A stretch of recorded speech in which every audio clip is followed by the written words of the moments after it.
جی وعلیکم السلام جی۔ حافظ صاحب، ہم اس بات پہ ڈسکس کر رہے ہیں کہ یہ جو فیصلہ ہے اس کا جو آخری حصہ یہ بتاتا ہے، اور پھر جو ذرائع ہیں ہمارے باخبر، انہوں نے بتایا ہے کہ معاملہ یہ ٹھپ نہیں ہوا، اس کو آگے بڑھنا ہے، اور یہ بہت سے افراد دوسرے لپیٹ میں آ سکتے ہیں، اور آگ جو ہے وہ سابق وزیر اعظم تک بھی پہنچ سکتی ہے۔ آپ کیا محسوس کر رہے ہیں؟ بسم اللہ الرحمن الرحیم۔ شامی صاحب آپ کا شکریہ۔ ایک تو یہ ہے کہ یہ جو ٹرائل یا کورٹ مارشل ہوا ہے یہ پاکستان کی ہسٹری کے اندر ایک یونیک پریسیڈنٹ جو ہے وہ سیٹ آیا ہے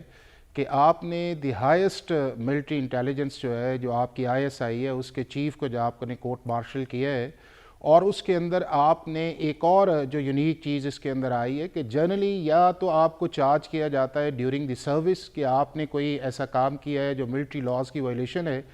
یا یہ ہے کہ آپ نے ریٹائرمنٹ کے بعد کوئی ایسا کام کیا ہے کہ جس کے اندر جا کے جو ہے آپ کا کورٹ مارشل ہوتا ہے۔ بٹ اس کیس کے اندر جو 4 چارج لگے ہیں اس کے اندر 2 چارجز ایسے ہیں کہ جو آپ نے as a military official serving کے طور پہ جو ہے اپنے اختیارات سے تجاوز کیا، سرکاری وسائل کا آپ نے غلط استعمال کیا، اور اس کے بعد کسی ایک شخص کو یا کسی ایک جو کمپنی ہے اس کو آپ نے رانگ فل لاس کیا، اور اس کے بعد یہ ہے کہ جب آپ کی ریٹائرمنٹ ہوتی ہے 27 نومبر 2022 کے بعد، تو اس وقت آپ نے جو آفیشل سیکرٹ ایکٹ ہے اس کی وائلیشنز کی، جو سیکشن 3 یا 5 ہے، یا سیکشن 25A جو ہے آرمی ایکٹ کا، اور اس کے بعد جو لاء کے اندر آرمی ایکٹ کے اندر سیکشن 26 ہے کہ جس کے اندر یہ ہے کہ آپ اگر پاکستان آرمی کے اندر اگر آپ نے سرو کیا ہے تو ریٹائرمنٹ کے بعد 2 سال تک جو ہے آپ کسی پولیٹیکل ایکٹیویٹی کے اندر ڈائریکٹلی یا اب تو 5 سال کر دیا گیا ہے شاید ترمیم کے اور اگر آپ ترمیم نے کے بعد